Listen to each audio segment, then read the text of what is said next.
Today we're going to jump on the mini Slimline bandwagon and use some metallic watercolors in a fairy tale fashion.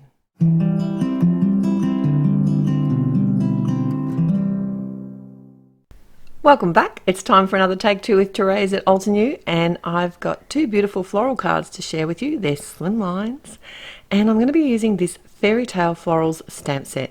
Now, it's a crime, I know. I haven't used this set as yet, but it hasn't been in stock, and it is back in stock, so I thought I couldn't wait to share a couple of cards using it with you. I have the Stonehenge. Now, this is actually a black watercolor cardstock. I know, how awesome. I have used normal black cardstock before, so you could certainly try that if you have some, but the watercolor cardstock is obviously going to hold up to the watercolors that much better, and it's 140 pounds, so it's a nice heavyweight cardstock. I'm stamping out the main bouquet image from the stamp set, and I'm going to do this twice. And the first time here I'm heat embossing it, so I've used the embossing ink and my Misty because it is a large stamp, and I'm working on watercolor cardstock which has a slight texture, so it's easier and more I'm more likely to get a better impression with the Misty. And look, my embossing ink is disappearing. That's because it's crystal clear. Which is like having black embossing ink technically, because it's clear embossing ink on black cardstock. But this second one is much easier to see, and that one's the antique gold version. So here are the metallic watercolors from Altenew. There's 14 different colors, and I hadn't swatched them on any black cardstock because I didn't have any watercolor cardstock, so I decided today was the day to do that, because you need to add the watercolor to the cardstock that you're going to be using, whatever color it is, so you know exactly what color it's going to turn out. Because if you look at the variation of the colors from the white cardstock to the black, it's very different, and the shimmer on these is really beautiful.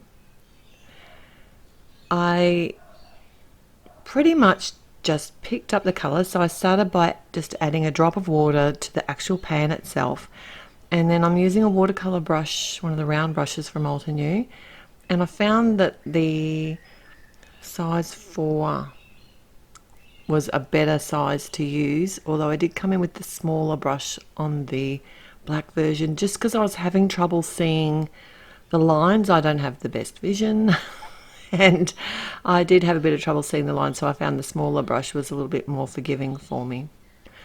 I'm pretty much just picking up the paint and dropping it into the embossed sort of wells that you create when, you know, because it has the ridge of the embossing, so the colors aren't going to spread and contaminate each other. So really fast process, not this fast obviously, but it is actually a really fast process in real life because I'm just adding color. I did leave a little bit of black on these, on the red version here, but on the other version where I colored the lighter color on the black heat embossing or the clear heat embossing, I did color all the way up to the edges because it just helped see where exactly the petals and the leaves were.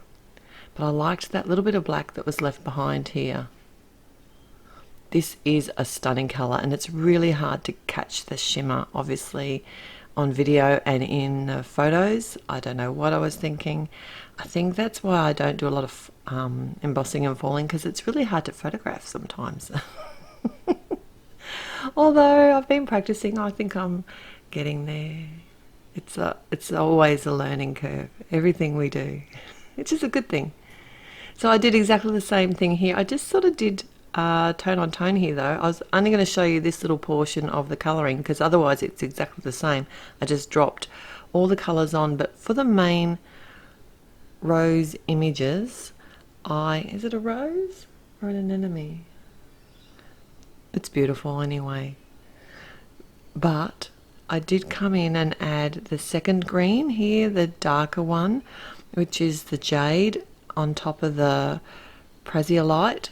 And because I've never blended the metallic colours together, and I was just interested to see how it would go, and I think that looked really pretty.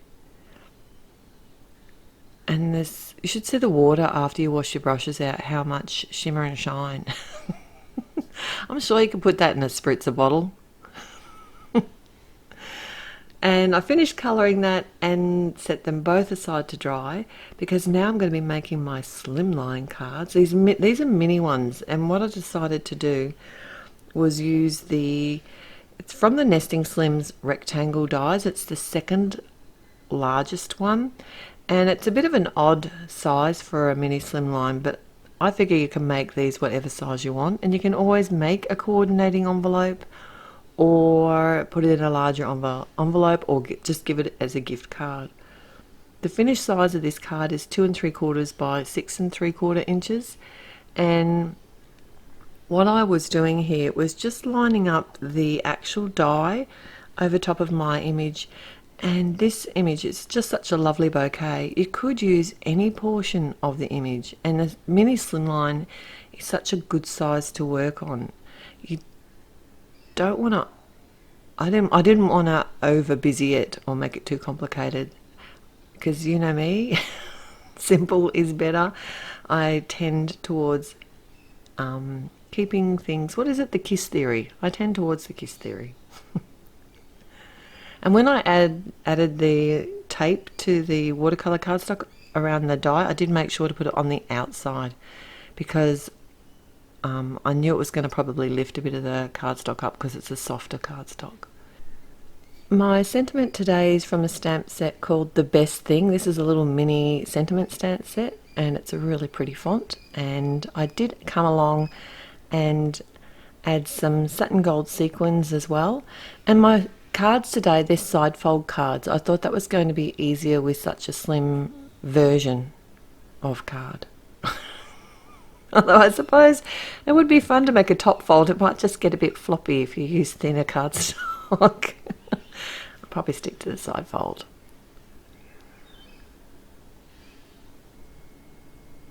And on my second card today, I'm going to be doing a bit of a bold sort of sentiment, and it's from the Hello and Hugs stamp and die set. This is one of my favourite sentiment sets from Altenew, and it has a stamped version of the Hugs and Hello as well as a double layered die cut set. So I created a black and white Hugs, and I actually cut that out of the Stonehenge black cardstock because you know it's all got to be matchy, and I stamped the sub-sentiment from the stamp set with some Obsidian black ink and cut that down so it's nice and thin.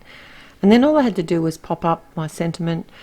I have put it over the actual flowers. I know that this does upset some people, but this is where it looked right to me today. Maybe next time I'll make a different version where it's not on top of the flowers.